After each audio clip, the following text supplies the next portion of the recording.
Саламатсыздарбы, урматтуу катышуучулар? Звуктарды Нурзат өчүрүп аласыз, мешать этип атасыз. Каныкей өчүрүп аласыздар. Звуктарды мешать этпей өчүрүп алыңыздар, Асылбек агай, угуп атасызбы? Ооба, саламатсыздарбы? Угуп атам. Жакшы экен. Азыркы бүгүнкү күнү дагы эле ошол инструменты для удаленной работы, аралыктан туруп окутуунун методикалары, инструменттери менен иштейбиз. Дагы Асылбек агай дагы өзү кеңири айтып кетесе, анан жыйынтыктап бүгүнкү сабактар боюнча конкурс жарыяланат. Азыр кошулсун, сабактын аягында дагы айтабыз. Асылбек агай, сизге анда демонстрацияны беремин анда.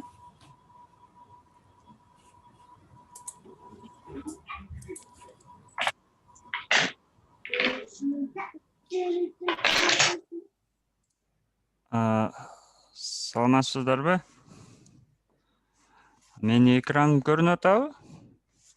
Саламатсызбы агай? Ооба, көрүнүп атат бизге. Бүгүн биз 3 платформаны колдонууну үйрөнөбүз. Мен группадан көрүп аттым, Learning Apps'ты өтө жакшы колдонуп, өтө жакшы суроолорду түзүп бөлүшүп аттыңыздар. Өтө аракетчил мугалимдер менен иштешип атканымда кубанычтамын. Барыңыздарга ийгилик. Бүгүн дагы сиздерге пайдалуу болгон жакшы платформалардын бири Kahoot'tu өтөбүз. Андан кийин ошо онлайн дизайн жасоо боюнча Canva программасын өтөбүз. Андан кийин VideoScribe'ты өтөбүз. Жалпы 3 платформаны үйрөтүп, көрсөтүп кетүүгө аракет кылам. Ошол эле платформалардын видео сабагын мен группага бөлүшүп коем. Буга чейин Kahoot программасын колдонгондор болсо, мына чатка жазып койсоңуздар, плюс кылып коебуз. Эми колдонуп аткандар болсо, анда минус кыласыз. Мен болгону билейин, канча адам бул программадан кабары бар. Андан кийин биз программага катталууну, колдонууну баштайбыз.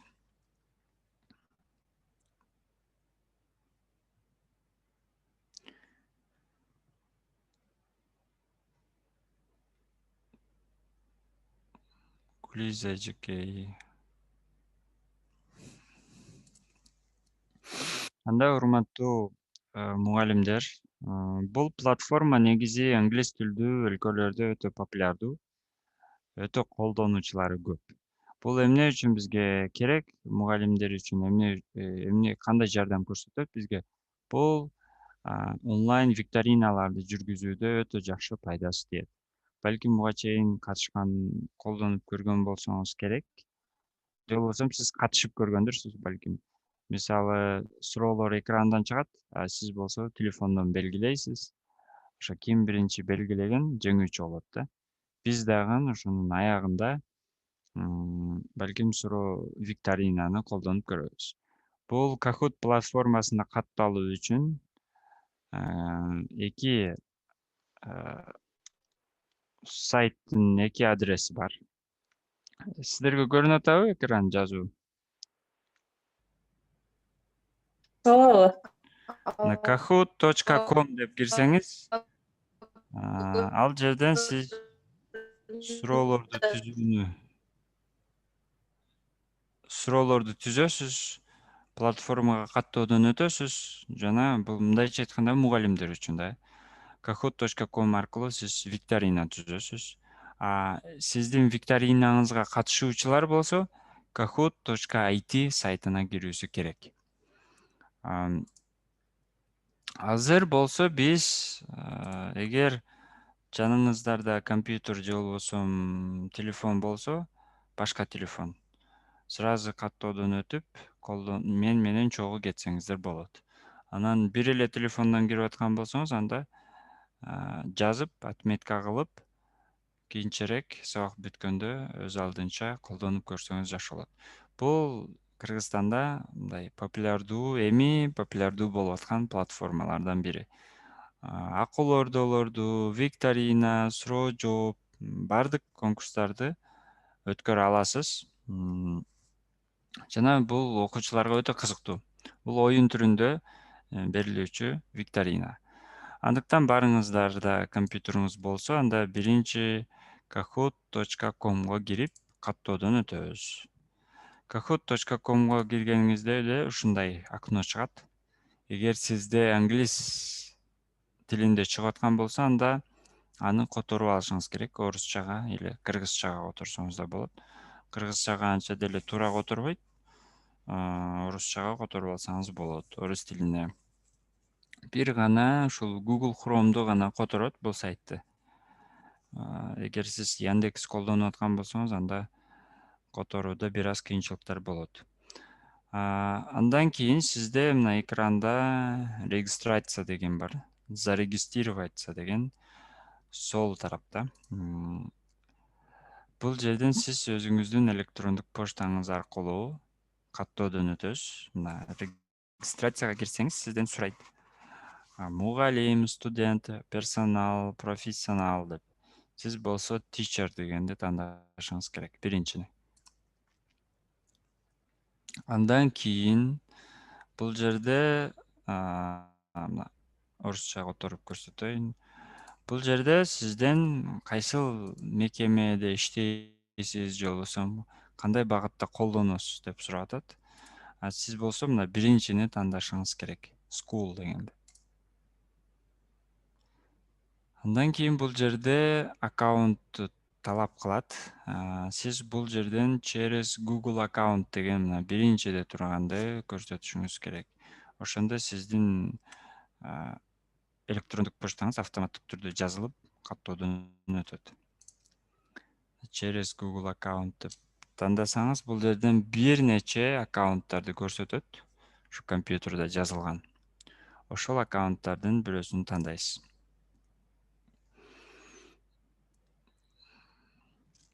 Мен өзүмдүн колдонуп жүргөн башка почта менен катталып көрөйүн.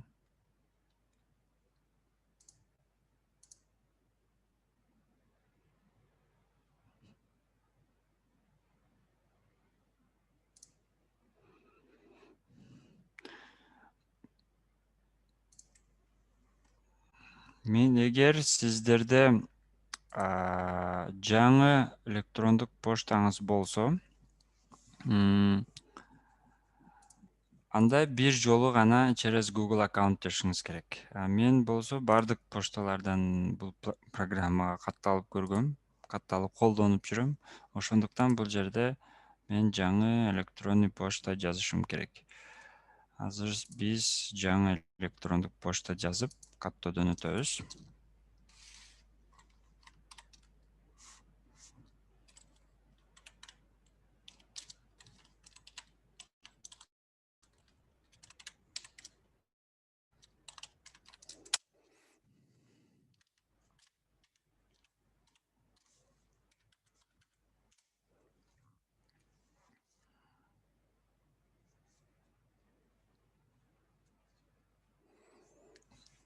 Через Google аккаунт дегениңиздерден кийин программадан сиздер автоматтык түрдө каттоодон өтөсүз.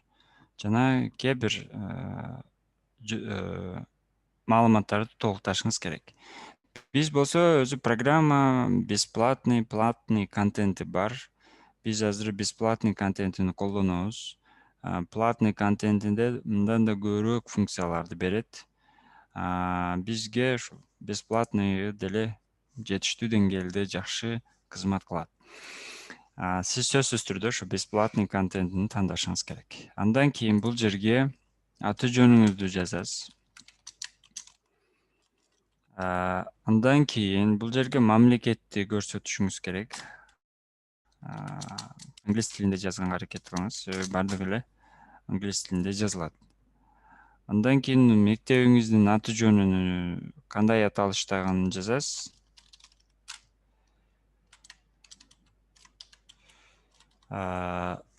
Андан кийин сиз сохранить и продолжить дегенди басуу керек. Мына биз каттоодон өттүк. Сразу программа бизге көптөгөн функцияларын колдонууга берди. Сол тарапта мына Асылбек деген жерден ошол менин профилим чыкты. Андан кийин болсо биз кантип викториналарды түзөбүз. Ал үчүн оң тарапта бурчта создать деген бар. Или бул жерден создать кахутка кирсеңиздер да болот. Экөө бир функцияны аткарат. Создать кахутка киргениңиздерде мына новый кахутту тандаш керек. Андан кийин бул жерде уже биз өзүбүздүн суроолорубузду белгилесек болот. Суроолорубузду түзүп, викторинабызды түзсөк болот. Бул жерге мына click to start деген жерге, ушул questions деген жерге, ушул жерге суроолорду жазабыз. Мисалы, Кыргызстанда канча облус бар? Азыр ушул суроолорго сиздер жооп берип катышасыздар.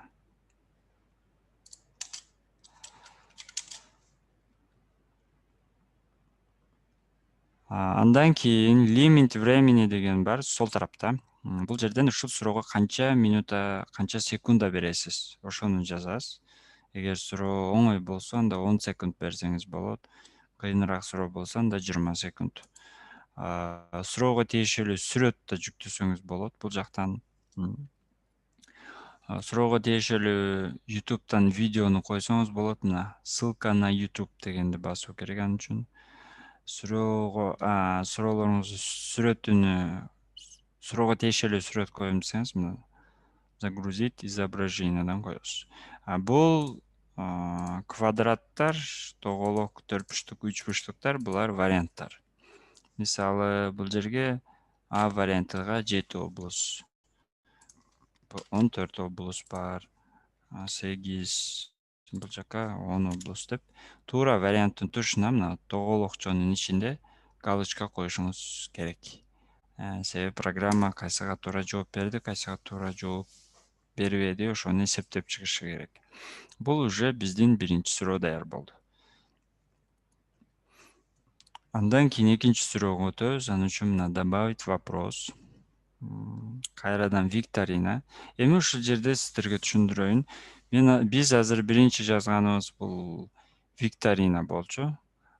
Андан кийин сиздер мына правда или ложь деген бөлүмүнү да колдонсоңуздар болот.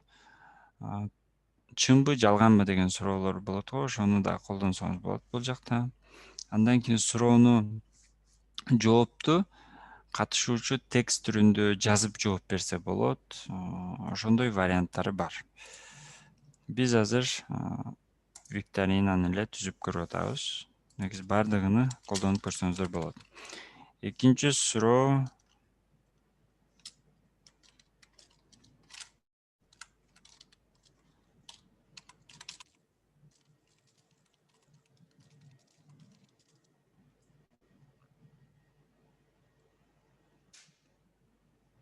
Кыргызстандын калкынын саны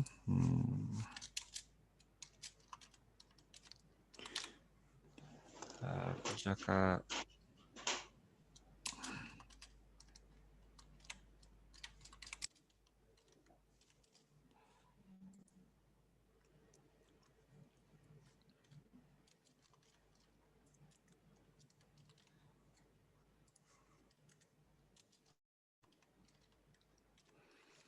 эми бул жерде биз эки суроо түздүк. Сөзсүз түрдө туура жоопторду белгилөө керек. Андан кийин өзүңүз бул суроого канча минуттан ичинде жооп беришин каалайсыз? Эгер 20 секунд койсоңуз, 20 секундта катышуучулар жооп берүүгө үлгүрбөсө, анда экинчи суроого өтүп кетет. Ал адам эч кандай упай албайт. Эми сиздерге бул эки да бир суроо түзүп,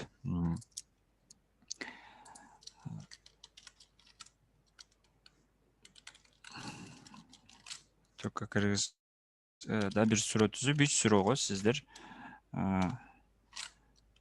Кыргызстан эмес, компьютер жөнүндө берелим. 3 суроого сиздер катышып көрсөңүздөр болот.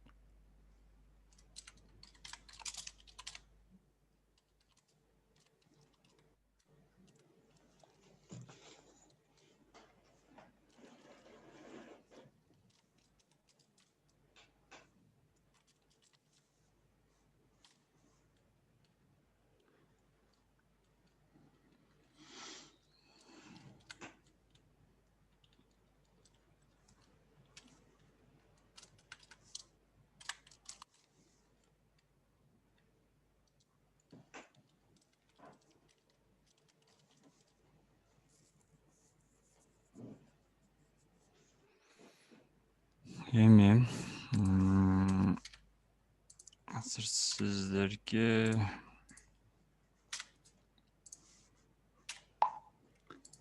эми мына 3 суроону түздүк. 3 суроодон турган викторина. Андан кийин сиздер суроону бүткөндөн кийин, өзүңүздөрдүн викторинаңыздарды, суроолордун баарын жазып бүткөндөн кийин кантип сактайбыз? Мына жерде введите название Кахута деген жерге сиздер аталышын жазышыңыздар керек. Бул саналип Кахут деп атап коеюн. Андан кийин выполнено деп жазуу керек. Оң тарапта дагы турат. Выполнено деген ушуну басуу керек. Бул суроолорду түзүп бүткөндөн кийин. Эми сиздин суроолоруңуз My Kahoot деген функциясынан чыгат. Компьютерда экрандын оң тарабында турат.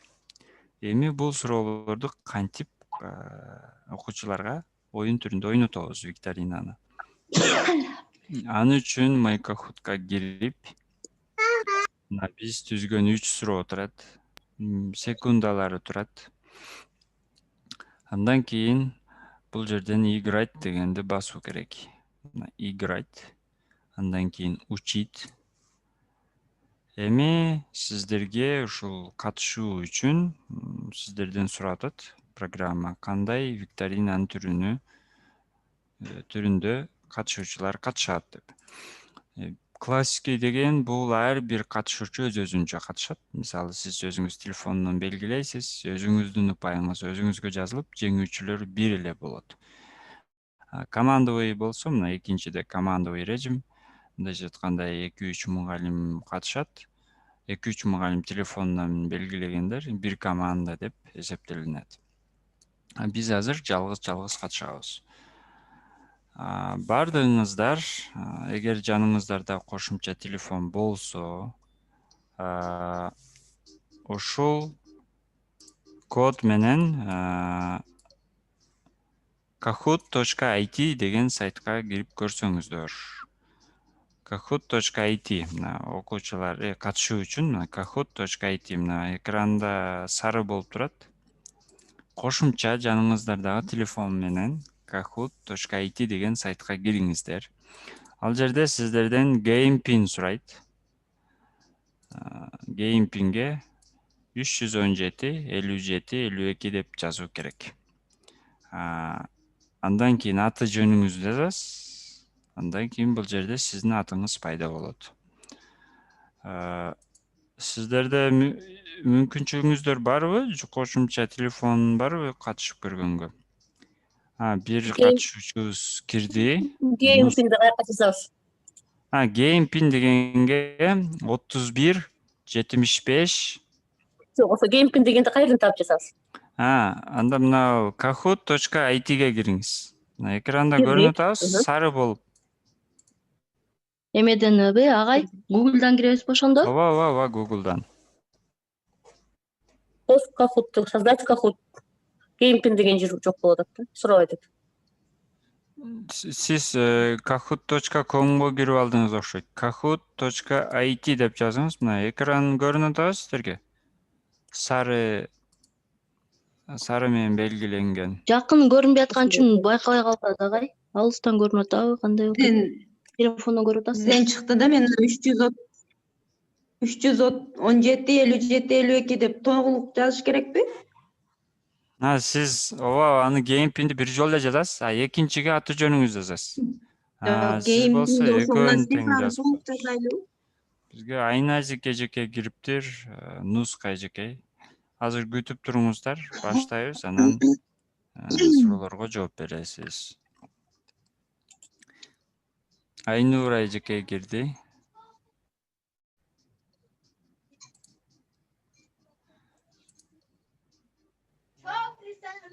Бизде азыр 4 катышуучу бар экен. Айнура, Айназик эжекей, анан дагы бир эжекейибиз бар.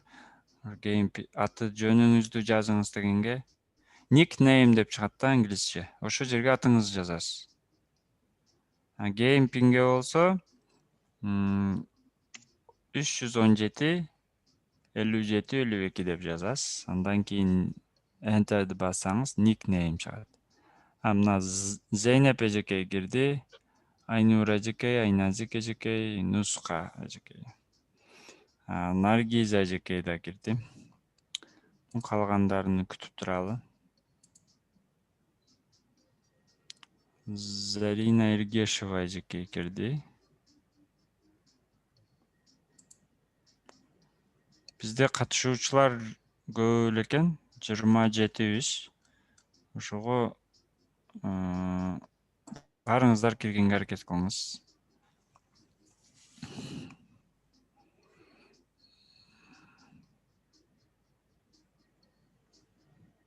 Кебек агай суроо биринчи жооп адам победитель. Кандай дес, жакшы угулбай калды. 3 суроого биринчи жооп берген, туура жооп берген адам победитель болот анан. Ооба. 3 суроого туура суроону көрдүңүздөр, оңой суроолор. Бирок ким биринчи басса, ошого көбүрөөк упай берет. Мисалы, Наргиз эжекей дагы, Айнура эжекей да туура жооп берсе, бирок туура жоопту телефонунан ким биринчи басса, ошого көбүрөөк упай берет да. Ошого биринчи эртерээк басканга аракет кылыңыз.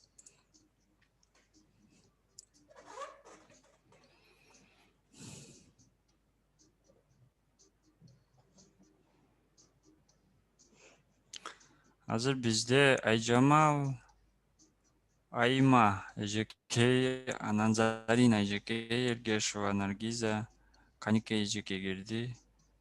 Нураида эжекей кирди. 10 адам болдук. Баштай берелүү же күтөлүү? Агай ошондо кандай дедиңиз? Башынан түшүнбөй калгандар, кошулабыз. Бардыгыңыздар кошумча телефонуңуздардан kahoot.it деген сайтка кириңиз. Ошол сайтка кирсеңиз, GamePin деп сурайт. GamePinге 317 57 52 деп жазасыз. Google'га кирип эле, катышуучулар Google'га кирип эле, мына Kahoot.it экинчи чыгат экен приложениясы. Анан кийин Game пин код сурайт. Мына пин кодду жазасыздар, 317 57 52 күтөбүз бардыгыңыздарды. Анан атыңыздарды жазсаңыздар, оюнга кошуласыздар. Менде play.kahoot.it деп кирдим, бирок эми болуп атат го. Ваш Kahoot загружается деп эле турат, башка эч нерсе чыкпады менде. Анан сиздин көрсөтүп атканыңыздай программа эмес, башкача программа болуп калды. Сен экинчи приложенияга кир, башында бир эмес, экинчи турат ал. Google'да. Биз азыр башынан башка приложение. 14 катышуучу болдук.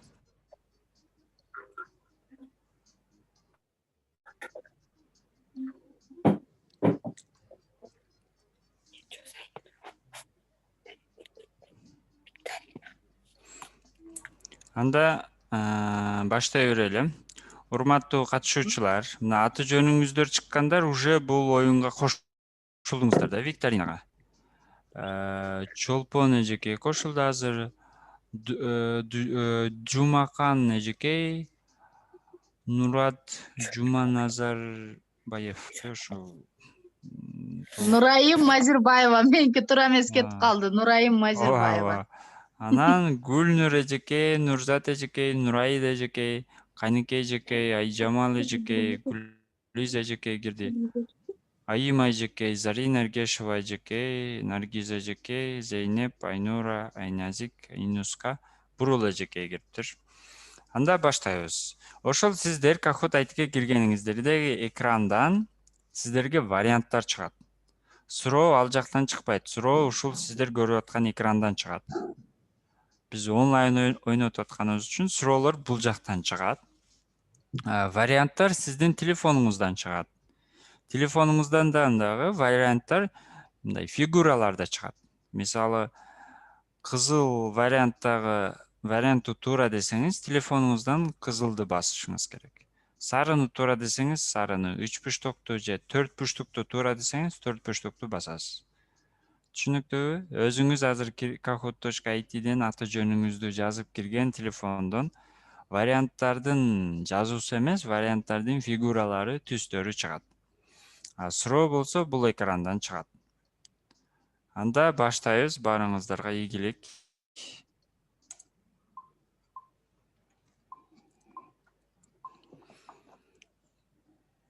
Мына биринчи суроо. Кыргызстанда канча облус бар? Экрандан көрүнүп атабы варианттар? Кызыл, сары деп. Бизде уже 13 адам жооп бериптир. 14 адам жооп берди. 15 адам жооп бериптир. Ушул варианттарды тандайсыз. Вариант көрүнбөй атат, вариант көрүнбөй жатат. Менин экраным көрүнүп атабы сиздерге? Көрүнүп атат. Жакшы эле. Ал Вариантта мына результаты да көрүндүбү? Ооба, көрүндү. 14 адам туура деп жооп бериптир, 7 облас. Бир адам 10 облус бар дептир. Мына сары болуп бир адам турган, ошо 10 облус бар деп жооп берген. Экинчи, мына 6 миллион. биринчи болуп Нурзат эжекей туура вариантты басыптыр, 900 балл бериптир. Экинчи болуп Чолпон эжекей басыптыр, туура вариантты. Үчүнчү болуп Гүлнура, андан кийин Нуска эжекей, 5-нчи болуп Бурул эжекей. Негизи бардыгы эле просто бул программа ким биринчи басса ошого көбүрөөк упай берет. 28 гана өчүп калдым я, 100 алай. Экинчи суроого өтөбүз. Ашыктар микрофондорубузду өчүрүп коюңуздарчы. Болбойт. Пин кодду айтып коесузбу? Саны 31 75 Пин 75. коддон чыгып кеттик, айтып коесузбу? 31 75 75. 10 адам жооп берди.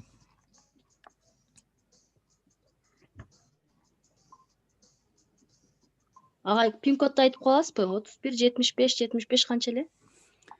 Пин кодду мен да карабай калдым, унутуп калдым. Акыркы цифрасы. 31 75 75 2. 2. Уже бизге 12 адам туура жооп берди. Бир адам 5 миллион дептир, 12 адам 6 миллион деп туура жооп берген. Экинчиди суроого биринчи болуп Гүлнур эжекей туура жоопту бериптир. 1835 упай менен. Кийин Чолпон эжекей, Нурзат, Нуска, Бурул эжекей. Негизи 6 местаны көрсөтөт экен, 5-6 место.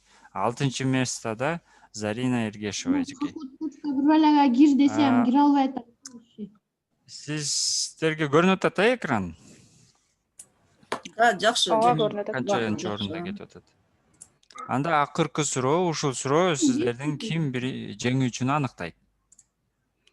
Акыркы суроо. Компьютерде канча бөлүктөн турат? Компьютер канча бөлүктөн турат? Биринчи кызыл 5, андан кийин 3, 8, 2. 5 секунд калды, 4 секунд калды, азыр 1 секунд. Вакыт бүттү. 5 адам туура жооп бериптир. 2 адам. Эгер сиздер туура жооп берсеңиздер, экраныңыздардан жашыл свет чыгат. Ошондой экен. Эгер туура эмес жооп берсеңиздер, анда экраныңыздардан кызыл свет чыгат.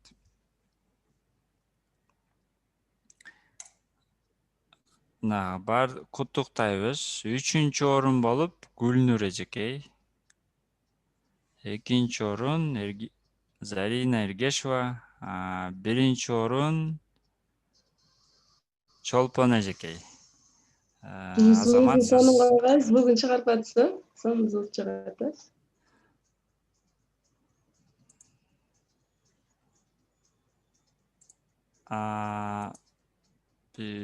2707 упай алыптыр.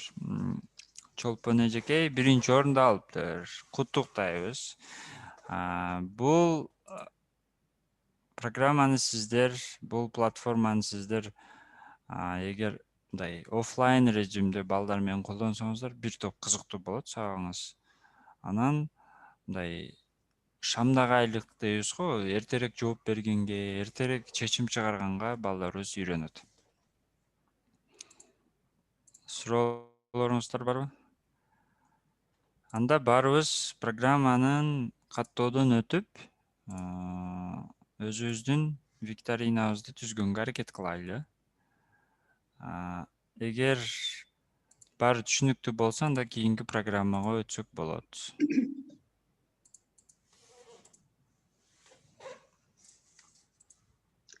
Бир суроо берсек болобу? Ооба, болот.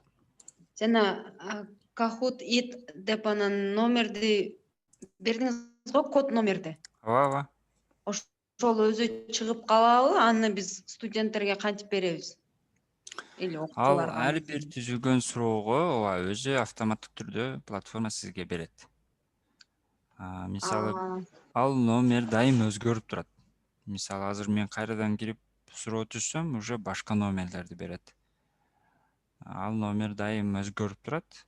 Аны автоматтык түрдө берет. Студенттерге ошол эле номерди берсеңиз жетиштүү.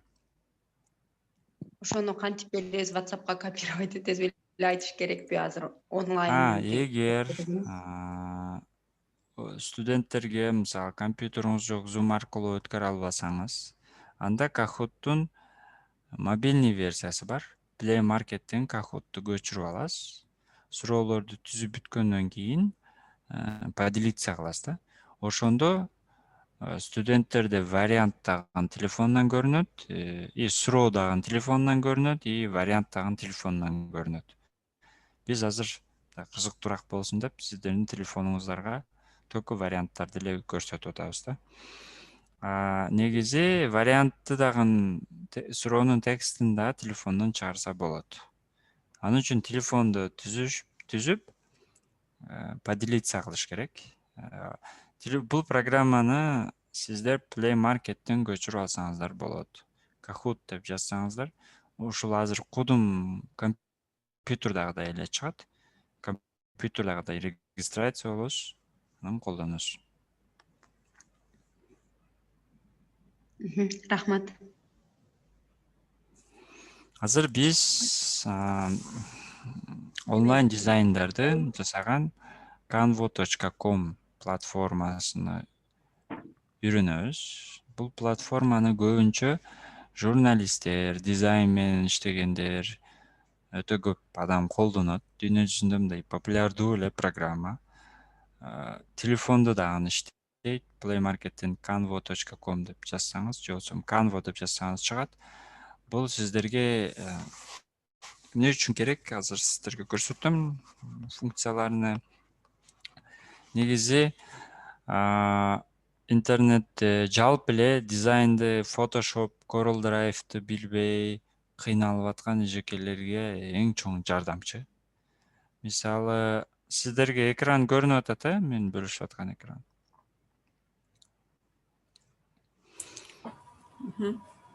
Да. Ооба, Көрүнүп атат. Бул жерде сиздерге дагы өтө тиешелүү, өтө көп маалыматтар бар. Журналисттер, мисалы, Play Market'ке кирип телефонуңузга көчүрсөңүз, бул программаны 50 миллион адам көчүргөн да. Бул жетишерлик деңгээлдеги популярдуу платформа canvo.com деп. Сиз бул жерден өзүңүзгө резюме, сертификат, афиша, публикация үчүн дизайн бардыгын жасасаңыз болот. Кыйналып дизайнерге барып, Photoshop'ту билгенде отургузуп, мынаны жаз, мындай жаз деп жарыяларды жасатабыз го, майрамдарда сертификат или грамоталарды жасатуу үчүн. Эми ушуну сиз өзүңүз эле жасасаңыз болот. Бул жерде миллиондогон шаблондор бар. Ошону өзгөртүп эле кыргызчага которуп колдоно бересиз. Эми азыр биринчи биз презентациядан баштайлы. Мына презентацияга киребиз. Презентация дагы бул PowerPoint'теги презентациялардай эмес, мындай креативдүү, башкача мындай сонун презентациялар бар бул жакта. Мисалы, азыр мен сиздерге bir-iki презентацияларды көрсөтүп кетейин. Бул презентациялар сизге өзүңүздүн оюңузду же презентацияңызды бир топ мындай кооз кылып көрсөтөт. Мисалы PowerPoint'те мындай светтерди коюп, ушундай жакшы сүрөттөрдү койгон даяр шаблондор жок. Мында болсо бар. Мисалы диаграммалар бар, даяр. Көптөгөн чоң эле компаниялар, чоң эле ишканалар ушунун презентацияларын колдонот. Бул бир топ мындай кооз жасайт. Андан кийин болсо бул PowerPoint'тин презентациясына караганда бул бир топ мындай креативдүү кооз көрүнөт.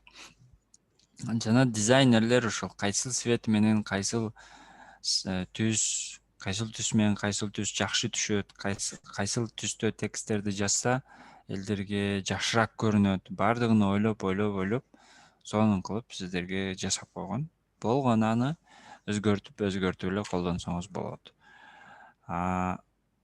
Андан сырткары бул презентациялар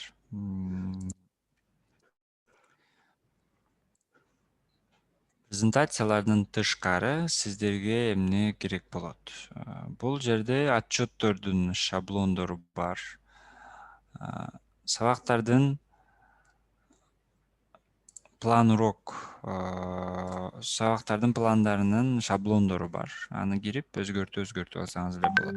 Аны үчүн мына бул жерде башында шаблоны дегенге кирип, образованияга кирсеңиздер, бул жерде план урок, рабочий лист, сертификат, бардык сиздерге тиешелүү, керектүү нерселер бар. Андан сырткары сиздер плакаттарды, жарыяларды, открыткаларды, чакыруу каттарды жасай аласыз. Бул жерден сиздерге мына сертификаттарды көрсөтөйүн. Кээде окуучуңузга сабакка кызыктыруу үчүн же ар кандай конкурстардын жеңүүчүлөргө сертификат чыгарып, мындай мактоо баракчасын чыгарып кызыктыруу үчүн ошол сертификаттарды берсеңиз болот. Мисалы, мына сертификатты колдонсоңуз. Аны үчүн бир ошо өзүңүз жаккан эле сертификатты басып, использовать этот шаблон дегенди тандоо керек. Ошондо сиз ушул шаблонду колдонасыз. Ага дагы сөзсүз түрдө мына регистрациядан өткүлө деп атат. Сөзсүз түрдө через Google аркылуу же Facebook аркылуу каттоодон өтсөңүз болот.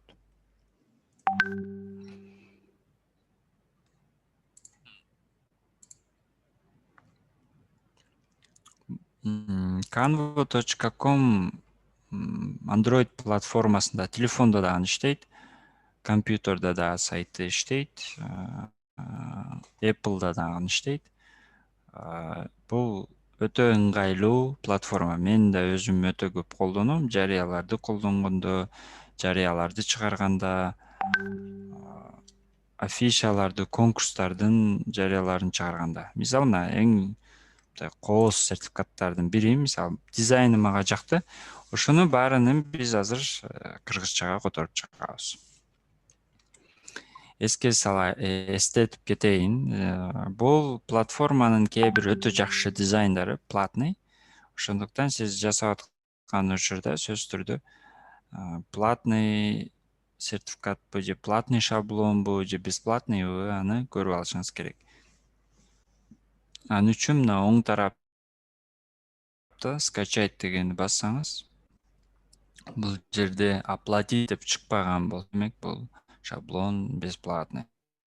Эгер сиз даярдап бүтүп бул жерди бассаңыз, оплатить, анда сертификатты мен жасайын. Бул жактан англис тилинде жазылгандардын баарыны өчүрүп,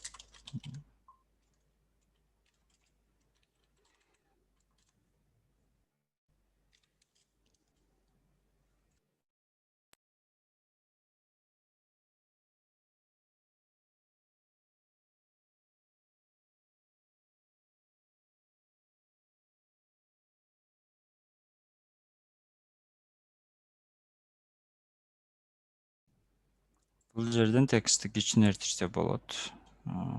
кадимки Word программасында эле колдоносуз. Бул жерден мисалы ошо директордун атын жазып, кыскасы кандай сертификат кылууну кааласаңыз, ошондой өзгөртүүлөрдү киргизсеңиз болот. Кыйналып рамка издеп, рамкага кайсыл түс туура келет, аны издештин кереги жок. Болгону ушул шаблондордун жакшысын тандап өзгөртүш керек.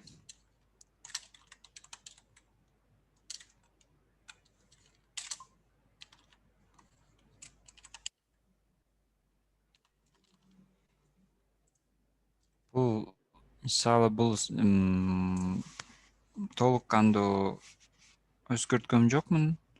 Убакытты кетирбей, ушул сертификат мисалы 2-3 мүнөттө деле даяр болду. Негизи бул жака көптөгөн нерселерди кошсо болот. Мага рамкасы жана тандалган светтер өтө жаккан үчүн ушу шаблонду тандадым. Сиздер да өзүңүз каалаган шаблонду тандап, сертификат или резюме, дагы башка нерселерди жазсаңыз болот. Андан сырткары бул жерде Canva'да өтө сонун дагы бир функциясы бар. Бул социалдык баракчалар үчүн, соцсеттер үчүн, Instagram, Facebook, YouTube бардыгы үчүн анимацияларды жасасаңыз болот. Мисалы азыр мен сиздерге ошол анимация, социальный сет үчүн анимациялар кантип даярдалышын көрсөтөм.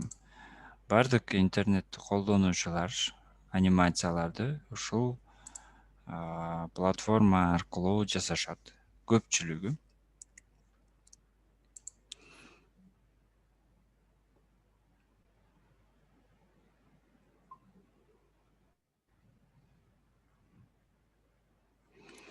Бул анимация дегени бул кыймылдуу сүрөт, жөнөкөй сүрөткө караганда мындай кызыктуураак болот. Сиз кыймылдуу сүрөттөрдү ошо өзүңүздүн ишканаңызга же өзүңүзгө колдонсоңуз болот, өзгөртүп.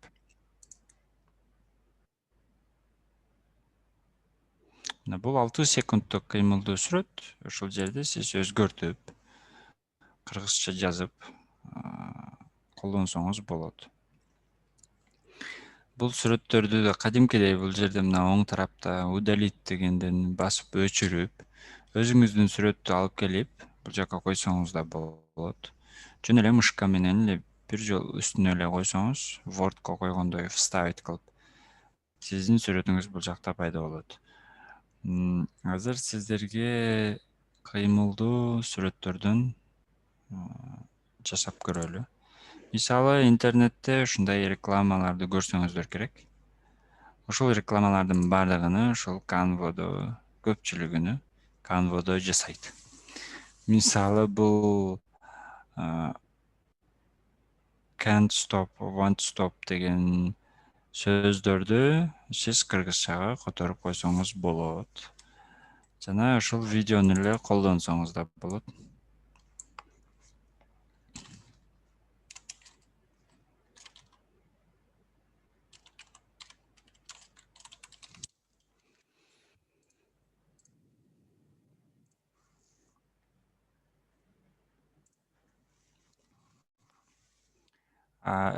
Интернеттеги көрүп аткан рекламалардын бардыгынын көпчүлүгүнү ушул платформада жасайт. Бул платформа билим берүүгө кандай жардам көрсөтөт? Эгер сиз конкурс жарыяласаңыз же маалымат бөлүшөйүн десеңиз, ушул жерден анимацияларды даярдасаңыз болот. Тамак аштар жөнүндө же болбосо өтө көп шаблондор бар. Билим берүүгө да тиешелүү. Ошону сиз бул жакта колдонсоңуз болот. Бул сиздин профессионал деңгээлиңизди көтөрөт, кызыктуураак кылат. Сиздин жөнөкөй эски жарыяларга караганда бул бир топ элдерди өзүнө тартат. Азыр маалыматтар видео форматында көп сакталып атат го, ошого видео жарыяларды чыгарсаңыз көбүрөөк элдерде көңүл буруу болот. окуучуларыңызда.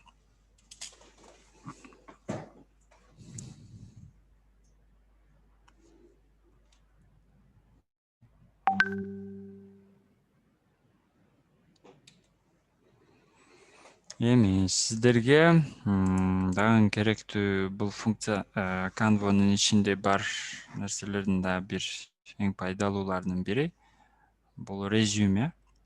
Сиздер эгер жумушка кирип атканда же өзүңүздүн резюмеңизди кандай кооз кылып жазууну пландап жүргөн болсоңуз, мына шаблондор жана резюме дегенге киресиз. Бул жерден сиз өтө сонун жакшы дизайнда жасалган резюмелерди өзгөртүрсөңүз болот. Өзүңүздүн данныйларыңызды жазып. Мисалы, бул резюмени колдонсоңуз болот.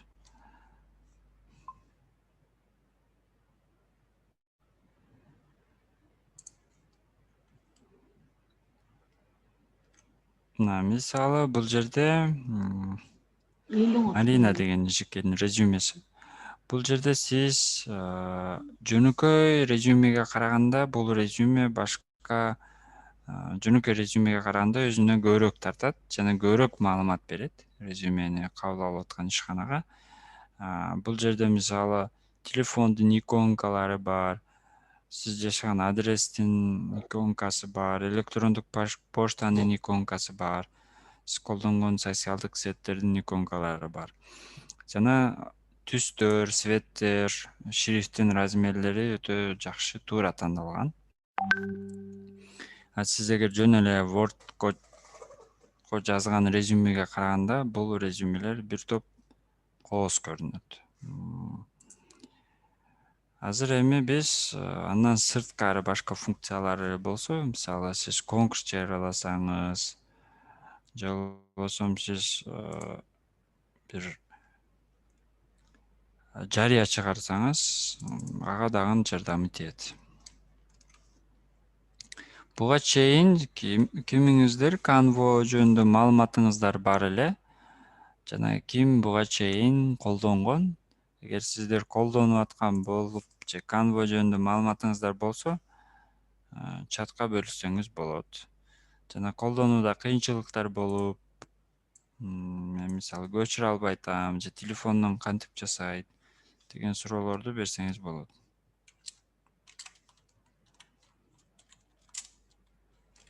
Мен азыр эми сиздерге бул жасалган өзүбүздүн дизайн эмгектерибизди көчүрүп алууну көрсөтөм. Мисалы, мына афишаны айтайын дегеним. Бул жерде мына кара свет менен сары свет өтө жакшы түшөт бири-бирине. Анан текст жакшы окулат алыстан дагы, ошондуктан ушундай дизайн тандашкан. Сиз дагы ушундай дизайнды, ушундай шаблондорду колдонсоңуз, сиздин жарыяңыз бир топ мындай көрүнүктүү болот. Азыр эми биз көчүрүп алууну көрсөтөм. Эң маанилүүсү, сиз өтө сонун дизайн жасап, көчүрө албай кыйналышыңыз мүмкүн. Ошондуктан бул жакшылап карап туруңуз. Сол тарапта башында, жок, оң тарапта скачать деген бөлүм бар. Бул жерден скачать дегенди бассаңыз, сизден сурайт. Кандай форматта көчүрөйүн, PDF форматында көчүрөйүнбү, же болбосо JPEG же PNG деген форматта көчүрөйүнбү деп сизден сурайт. Эгер сиз PDF принтерден чыгарам десеңиз, өзүңүз жасаган дизайнды, анда PDF форматында көчүргөнүңүз жакшы. Эгер сиз аны интернетке жүктөйм, Facebookка, Instagramга жүктөйм десеңиз, анда JPEG форматында көчүрүшүңүз керек. Андан кийин эң сапаттуу болсун, эң сапаттуу көрүнсүн десеңиз, анда PNG деген форматта көчүрүшүңүз керек. Өзүңүзгө жаккан форматты тандап, скачать дегенди бассаңыз, бул жерде автоматтык түрдө сиз жасаган дизайн загрузкага түшөт. Суроолоруңуздар барбы?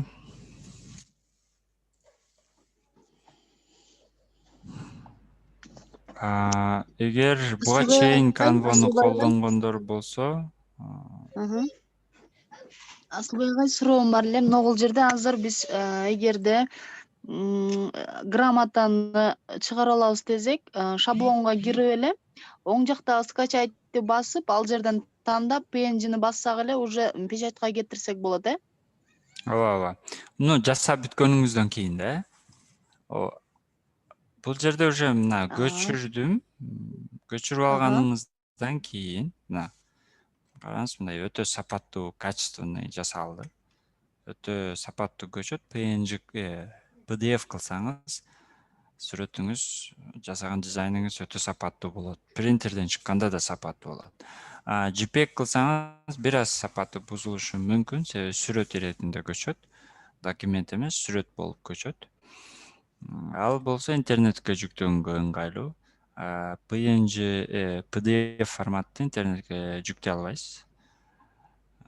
Жүктөйсүз, бирок көрүнбөйт да, сүрөт формат болгон үчүн социалдык Facebook, Instagram'da görünbeydi.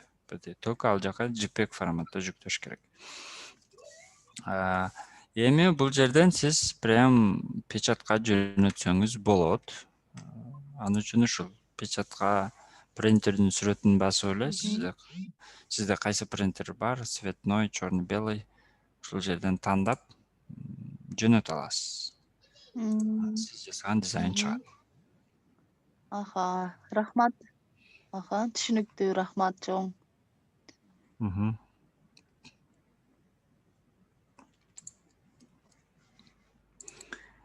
Бул жерде Жолдошева эжекей шаблон резюмени телефондо жазса болот. Телефондо жасаса болот. Сиз принтерге көчүрүп чыгаруу үчүн телефондо бир аз кыйыныраак. Себеби компьютерге улаш керек телефондо.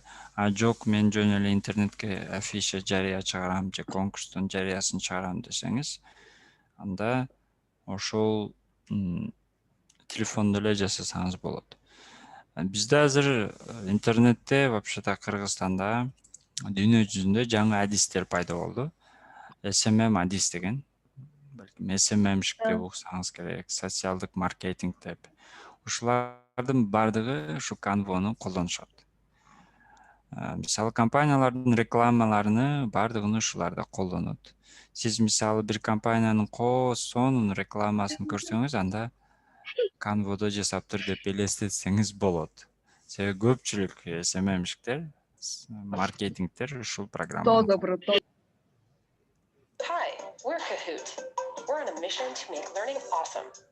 Бурул эжеке жакшы суроо берди. Телефондон чыгарганда тунук эле болобу? Эгер сиз телефондун форматында жасасаңыз, анда анча тунук болбойт. Бирок сиз A4 форматында жасасаңыз, размерин өзгөртүрбөй эле чоң размерде жасаган болсоңуз, анда телефондон да чыгарса тунук сапаттуу болот. Эми мен сиздерге азыр сабак бүткөндөн кийин бөлүшүп коёмун. Canva'нын да видео сабагы бар. Телефондон кантип жасайт, компьютерден кантип жасайт. Бул сиздерге өтө көп жардам этет. Себеби мен билем, мугалимдер, эжекелер жанагы Corel Drive, Photoshop билген балдарга афиша жасатат, өзүнүн портфолиосун жасатасыздар. Алар сиздер айткандай жасатпай, мындай некрасивый кылып жасайт. Сиздер ага жакпайт. Именно ким өзүнүн дизайнын өзү жаккандай дизайн кылам десе, Canva'ны колдонуш керек. Эми биз акырын 3-чү программага өтөлү. Бул VideoScribe. VideoScribe болсо, сиздерге сонун видеолорду жасаганга жардам көрсөтөт. Буга чейин сиздерге мына WhatsApp группага эжекей бөлүштү окшойт. VideoScribe'ты кантип көчүрүп алыш керек, кантип регистрациядан өтүш керек, жана кантип колдонуш керек. VideoScribe болсо, сиздерге сонун мындай видеолорду жасаганга жардам берет. Мындай интерактивдүү, мындайча айтканда мындай башкача кызыктуураак видеолор жасаганга жардам берет. Мен болсо ошол видео Scribe'тин көчүрүп алуу видеосун сиздерге көрсөтөйүн. Анан суроолоруңуздарга жооп берем. Азыр сиздерге ошол видео Scribe программасы жөнүндө көрсөтөйүн.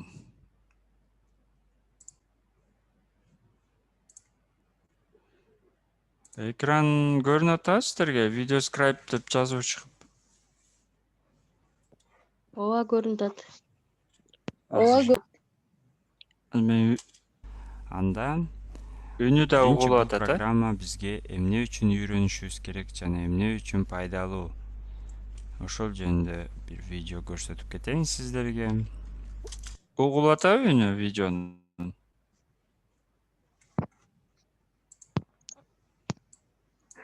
Видеонун үнү угулган жок. Бул жерде Угулуп атат. видео. Мына ушундай видеолорду жасаганга жардам берген программа. Бул жерде үнү дагы бар, кааласаңыздар. Курсандагы кызы Назира. Мен бул мектепке биринчи жолу ишке кирип жатканымда канткенде окуучулар менен иштеп келдим. Кантип кесиптик планымды түзүп алам деген суроонун үстүндө иштеп, өзүмдүн жеке кесиптик планымды Бул жерде эжекебиздин үнү акырын чыккан. Негизи сиздер да үнү коштоп жазсаңыздар болот. Бул презентация ар кандай конкурстарда сизди PowerPoint эмес, мындай креативдүү презентацияларды жасаганга мүмкүнчүлүк берет. Бул программа азыр өтө популярдуу жана сонун презентациялар жасаса болот. Анда бул программаны үйрөнүүнү улантабыз. Биринчи бул программаны Video Scribe англис тилинде, орус тилинде Video Scribe деп биз кадимки эле Google Chrome'го же Яндекске өзүбүз сайт жазган жерге ушинтип издесек, бул жерде Video Scribe скачать бесплатно, последняя версия деп чыгат. Ушул жерге кирип, биз ал программаны көчүрүп алышыбыз керек. Көчүрүп ал сайтка киргенибизди унутуп чыгат. Анан биз скачать деген кнопканы бассак, анда эки көрсөткүч чыгат. Эки баскыч чыгат. Скачать деген бул жерде ошо Windows операциондук системасынын Windows 7, 8, 10 версиялары. Анан бул жерде разряддар жазылган, мына жерде 32, бул жерде 64. Эми сиздин компьютериңиздин разряды 32 болсо, бул жакты басасыз. Эгер сиздин компьютериңиздин разряды 64 болсо, бул баскычты басасыз. Эми сиз басканыңызда бул жерде Video Scribe программасы көчөт. Бул жерден. Анда сиз эгер компьютериңиз 32 разряд же болбосо 64 разряд экенин билбесеңиз, анда бул жерден ага дагы көрсөтүп коелу. Мой компьютерга кирип, поисктан бул жерден свойствага кирип, бул жерде мына тип система дегенде 32 разряд же болбосо 64 разряд деген жазуу болот. Ошону карап көрүп, сиз ушунун бирөөсүн тандашыңыз керек. Эгер 32-ни тандасаңыз, бул жака көчөт. Андан кийин ал программаны установка кылышыбыз керек. Установка басканыбызда көчкөн программаны запустить деп чыгат.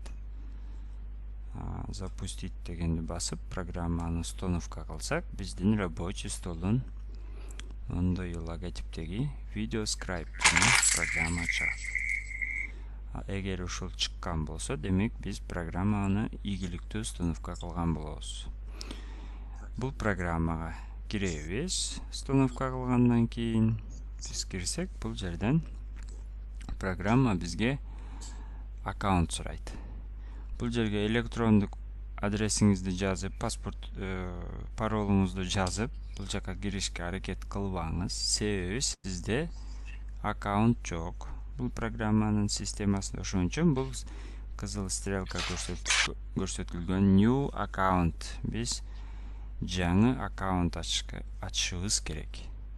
Анда ошол стрелка көрсөтүлгөн бөлүмдү басабыз. Басканыбызда бул жерден негизи англис тилинде чыгат, бирок мына кызыл стрелкалар көрсөтүлгөндөй орус тилине которуп алсак болот. Эскерте кетейин, бул программа только телефондо эмес, только компьютерде иштейт, телефондо иштебейт. Бул жерден мына перевести на русский язык дегенден бул жерден ошо биз колдонгон браузер орус тилине которот. Андан кийин бул жерге аты жөнүбүздү жазып, электрондук поштабызды жазып, андан кийин кайрадан электронный поштабызды 2 жолу жазабыз. Бул жерге парол коебуз. Эч качан паролуңузду унутпаңыз. Жана кайсыл электрондук поштаны жазганда да унутпаңыз. Себеби азыр программага киргенибизде ушул электрондук пошта жана ушул паролду терип киребиз. Ошон үчүн эгер бул жерге паролду койсоңуз, унутпай турган парол коюңуз, 6 символдон турган.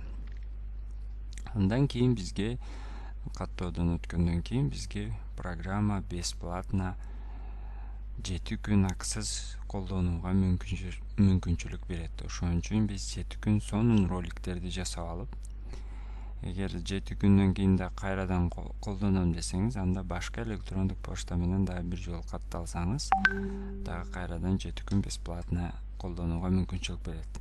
Мына мындай чыгат: ваш бесплатный пробный аккаунт готов деп.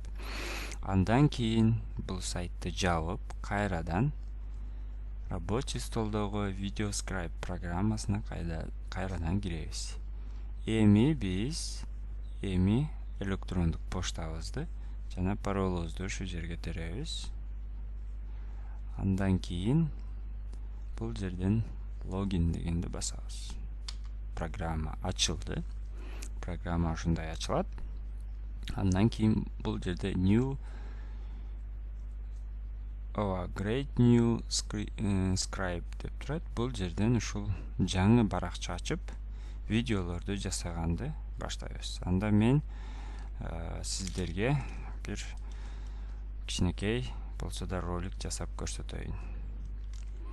Өзүңүздөр көргөндөй программага кирип атамын.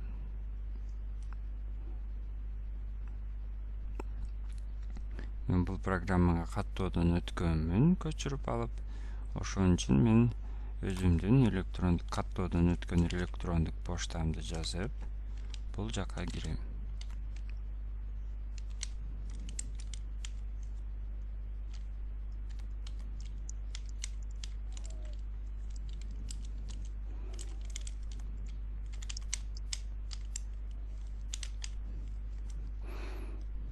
Бул жака паролду жазамын.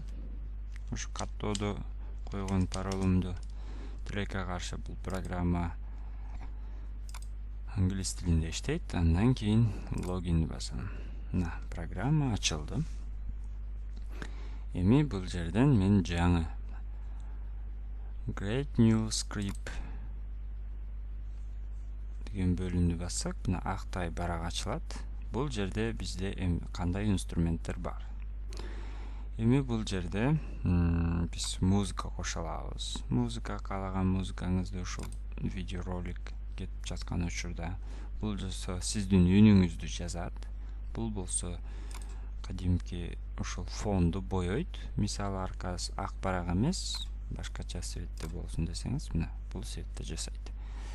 Андан кийин бул кол, сиз ушул тартып аткан нерсе, сиздин видеоролигиңизди кааласаңыз кол менен тартса болот, кааласаңыз ушул өзгөртүүлөр менен каалаган тартсаңыз болот. Азыр биз колду тандайбыз жана биз түзгөн ролик, анимация ушул кол аркылуу болот.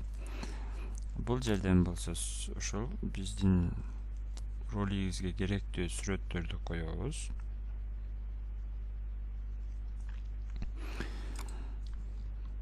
Бул жерден текст жазабыз. Жана бул жерден чат. Бул жерде сиздерге эмне керек? Анда келиңиздер, биздин өзүбүздүн бул жерден англис тилинде ушу биздин тематикабызга тиешелүү нерселер бар. Мисалы, бул жерде булдингке кирсек, имараттар бар. Каалаган зданиябызды койсок болот. Мисалы, келиңиздер мектеп жөнүндө ролик тартайлы, анда бир имаратты тандайбыз бул жерге. Андан кийин бул тексттен тандайбыз. Бул жерге менин мектебим. Мисалы, бул жерде кириллица чыгышы бир аз кыйын, ошон бирок бул жерден шрифттерден бирөөсүн тандап, өзүңүздүн компьютериңиздан бирөөсүн плюсту бассаңыз, кириллица дагы бул жакта чыга баштайт. Да, менин мектебим. Андан кийин бул жерде птичканы басабыз.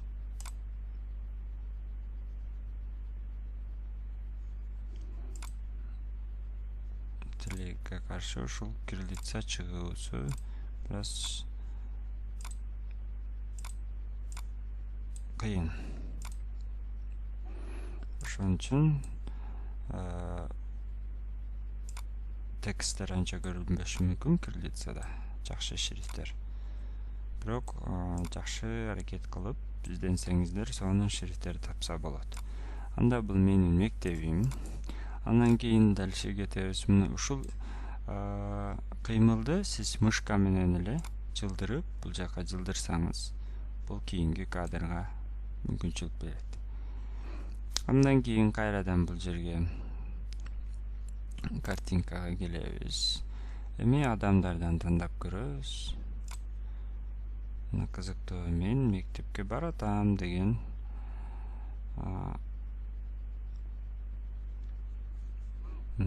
образ жараткан адамды койсок болот.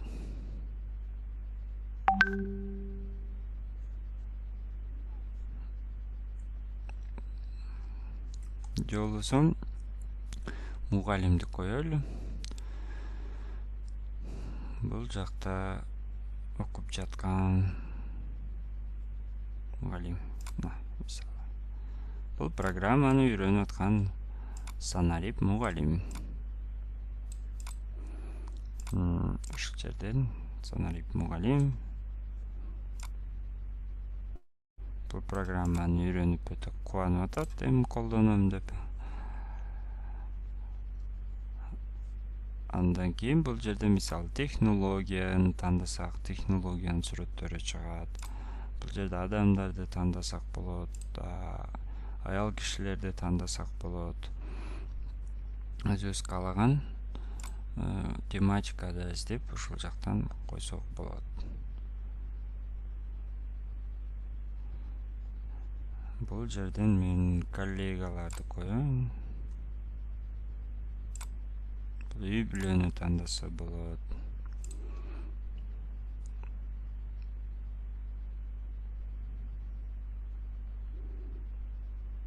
Мисалы, бул мышка менен эле жылдырып, сонун анимация түзсө болот, эгер сиздин сценариңиз жакшы болсо. Бул коллегалар, бул болсо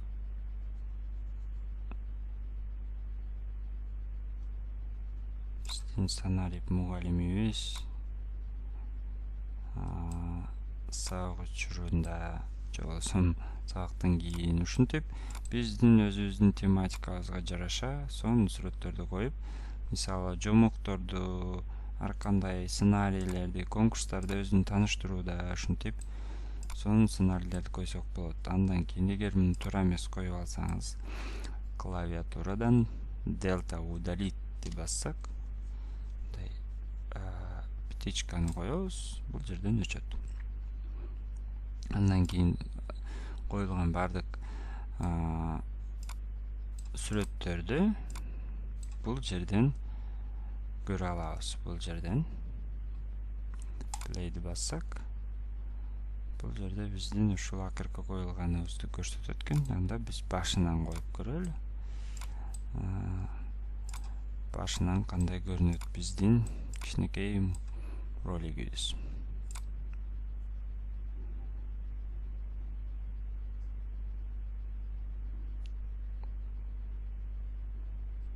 Мисалы, бул жерде менин мектебим.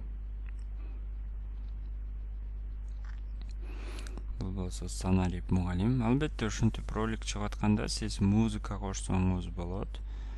Жана өзүңүздүн сүрөттөрдү да кошсоңуз болот.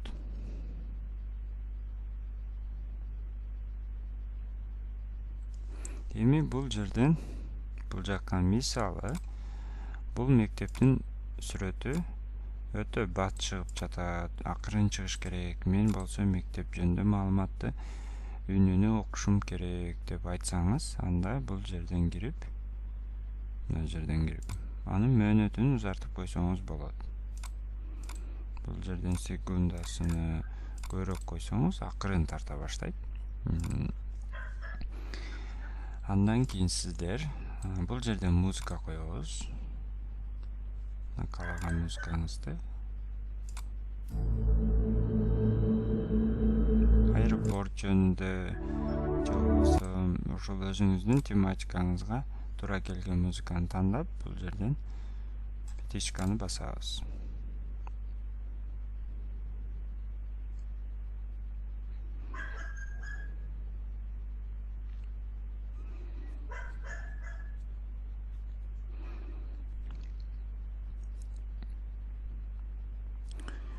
Программа өтө качественный жасайт. Ошон үчүн анын мегабайты чоң болушу мүмкүн. Кичинекей роликте дагы 200-300 мегабайт болушу мүмкүн. Ошон үчүн аны YouTube'га жүктөп, андан кийин көрсөтсөңүз же болбосо компьютериңиздин өзүндө сактасаңыз болот. Азыр мисалы жүктөп, өзүнү WhatsApp группага жөнөтө албайсыз, размери чоң. Ошон үчүн аны YouTube'га жүктөсөңүз болот. Андан кийин бул программаларда андан тышкары эмне кыла алабыз? Эгер сизге тартып аткан колду өзгөртөм десеңиз, бул жактан өзгөртөсүз. Башка кол менен тарта турган кылсаңыз, мондой тарта турган кылсаңыз деле болот. Же болбосо булдай кылсаңыз дагы болот. Бирок эң жакшысы кол менен тартылган экен. Ошон үчүн ушуну тандадык. Андан кийин биз бул жактан өзүбүздүн сүрөттү кантип кошсок болот. Сиз эгер слайд-шоу жасап аткан болсоңуз, бул жерден бул сүрөттөрдөн эмес, өзүңүздүн сүрөттү кошом десеңиз, анда бул жактан сүрөтүңүздөн знакты басып, компьютерден көрсөтүлгөн сүрөттү белгилеп койсоңуз, мисалы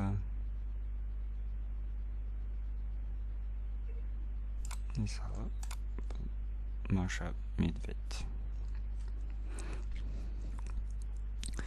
Сүрөтүңүз бул программага көчөт, жана сиздин сүрөтүңүз да ошол слайддын ичинде пайда болот. Өзүңүздөр көрдүңүздөр. Эми аны чылдырабыз, кармап мышкада. Мисалы биздин коллективибиз ушул мультфильмди көрүп жатат деп, бул жерден чоңойтуп, кичинертип көрсөңүз болот. Мына кандай тартылат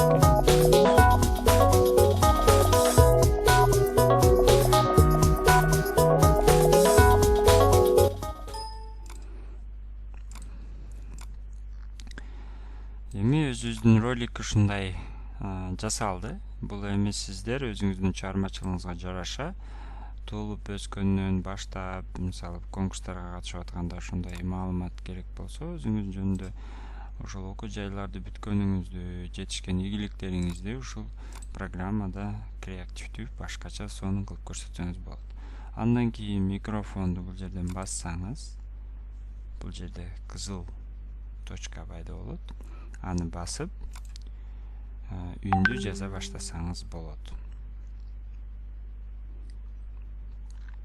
Секундасы бул жерде азыр биз сүйлөгөнүбүз бул роликке жазылып баштады. Стопту басабыз. Эгер ролик туура эмес жазып алсаңыз, бул жерден удалить кылып, бул жерден кайрадан ошол сөздөрдү башынан аудиозапись кылып кайрадан баштап тартсаңыз болот. Эми бул түзүлгөн кичинекей анимациялык ролигибизди кантип сактайбыз? Анда бул жерге киребиз. Save export бул жерден сактайбыз. Бул жерге киребиз. Export to file деген бул жерде стрелкада. Бул жерге аталышын жазып,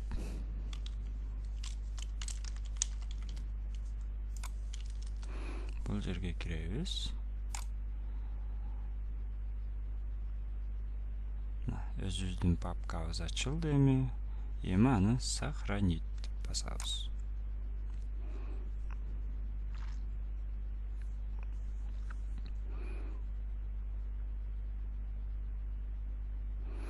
Сактоо бир көп мүнөттөн алышы мүмкүн. Эгер сиздин ролик, анимациялык ролигиңиздин мөөнөтүнө байланыштуу сактоо мөөнөтү ар кандай болот.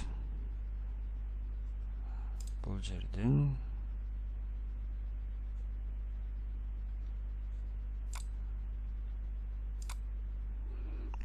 башынан сактап көрөбүз. Негизи загрузка башталыш керек болчу.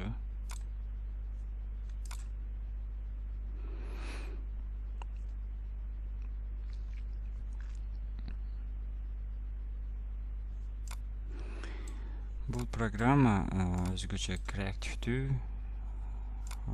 Мисалы YouTube'дан бул программаны өтө сонун роликтерди колдонушат.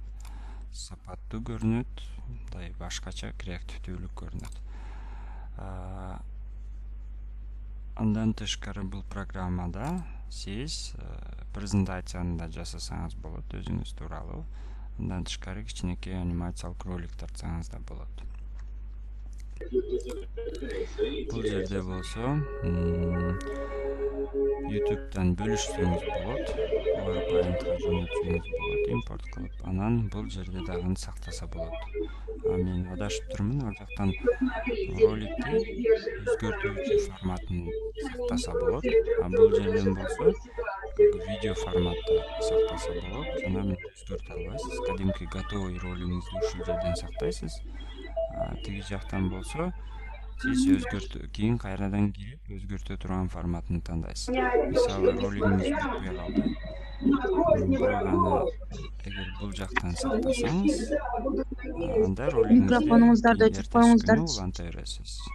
Эгер бул жерден сактасаңыз, анда сиз ролигиңиз видео форматта болуп уже бүтөт. Анда биз бул жерден сактап көрөлү. Бул жерде сакталган папканын атын айтып жатат.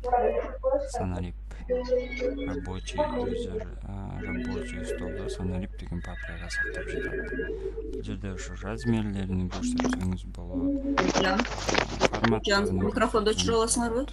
Андан кийин бул жерден кийди бассак, мындай загрузка. Микрофондоруңарды өчүрүп текшерип алыңыздар. Видео форматта сакталат. Бул Организаторлор өчүрүп койсоңуздар жакшы болот эле. Такыр музыка угулатат, ага сиздин үнүңүз угулбай калды. Видео форматта сиз аны YouTube'га жүктөп же өзүңүз катары колдоно баштасаңыз болот. Анда бул программаны көчүрүп алып, бардыгыбыз колдонгонго аракет кылайлы. Сонун жаңы программа. Интернетте англис тилинде сонун сабактары бар. Андан тышкары түшүнбөгөн суроолоруңуздар болсо жазып койсоңуздар, жооп бергенге аракет кылам. Барыңыздарга ийгилик.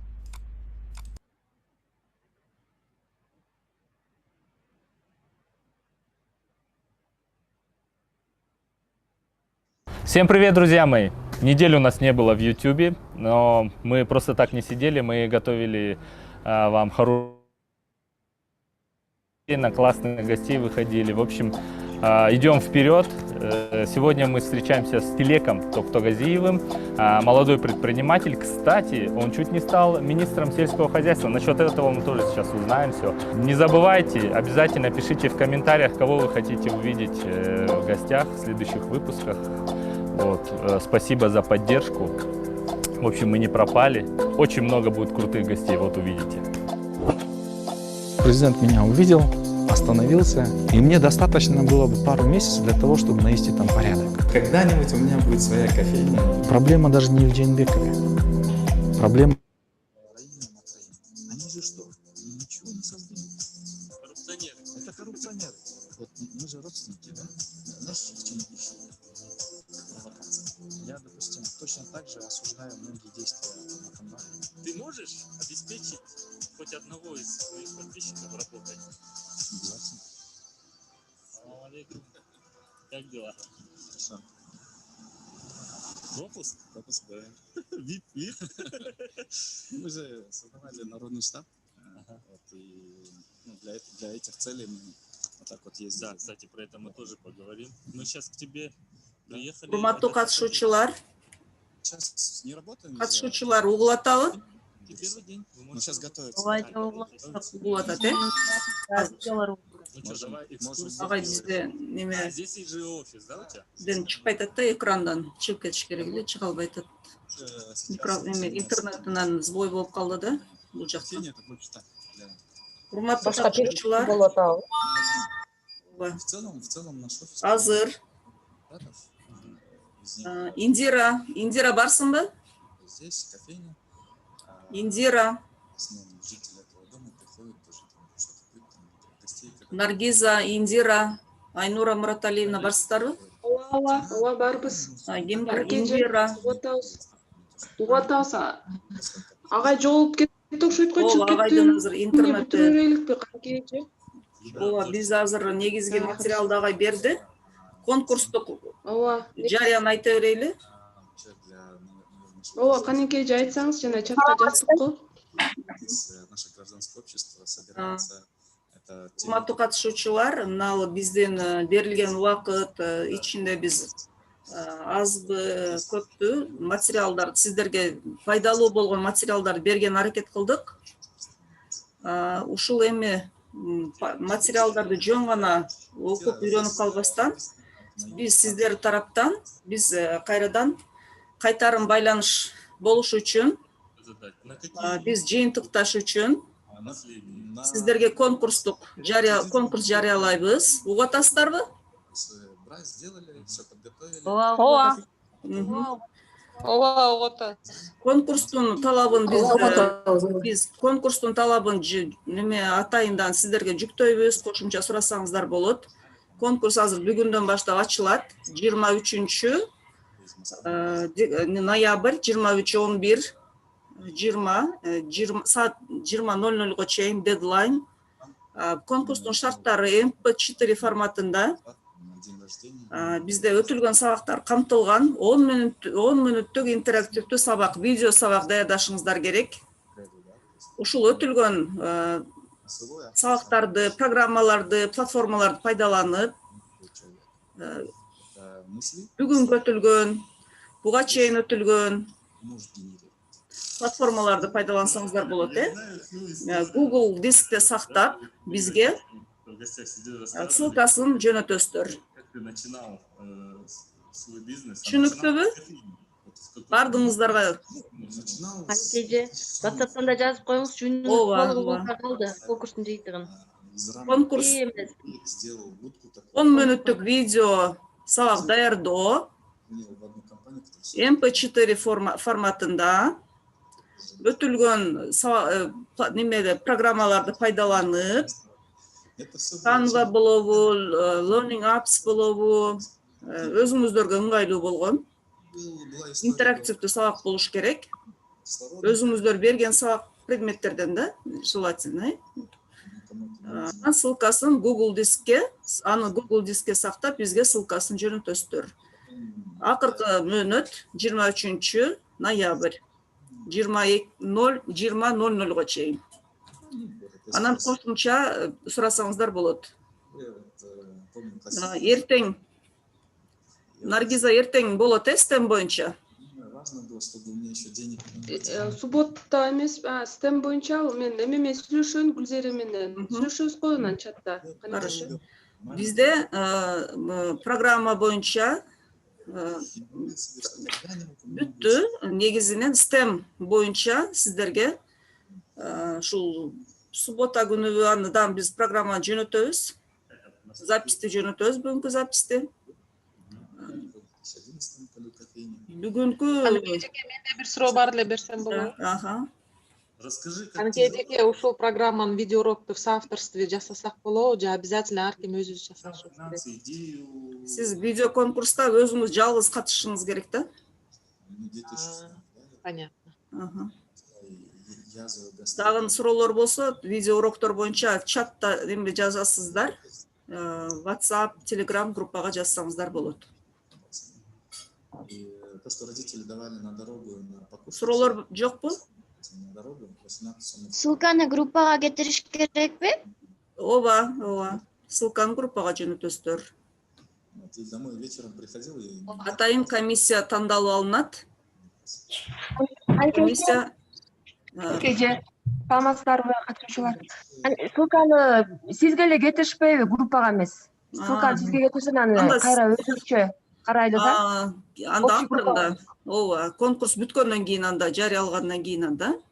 Сиз анда ооба. Анда индивидуально WhatsApp группага да кетиребиз да, азыр тиги видео сабактын форматы кандай болуш керек? Аны дагы WhatsApp группага кетиребиз. Анда неме жеке тандап туруп анда жөнөтө бересиздер, э? Ошо канча эжеге кетиресиңер да? Кетиресиздер. Түшүнүктүү, видео конкурс жарыяланды. Бүгүндөн баштап дизайн, интерактивдүү жана креативный кылып, өзүңүздөргө дагы сабагыңыздарга, эртең жаңы жылдарга видео конкурстар болот. Ошого даяр болуп каласыздар. Анда эмесе бүгүнкү сабакты биз жыйынтыктайбыз. Ушу менен бир STEM боюнча бизде бир программа бар. Катышыңыздар, көп маалымат аласыздар, анан кийин жыйынтыктайбыз, анан сертификат катышуучуларга гана сертификат, активдүү катышуучуларга өзүнчө, анан сертификат бардык ушу катышуучулар явка болот. Ошолорго анан сертификат ыйгарылат. Анда эмесе бүгүнкү сабакты жыйынтыктайбыз, саламатта калыңыздар. Рахмат, саламатта калыңыздар.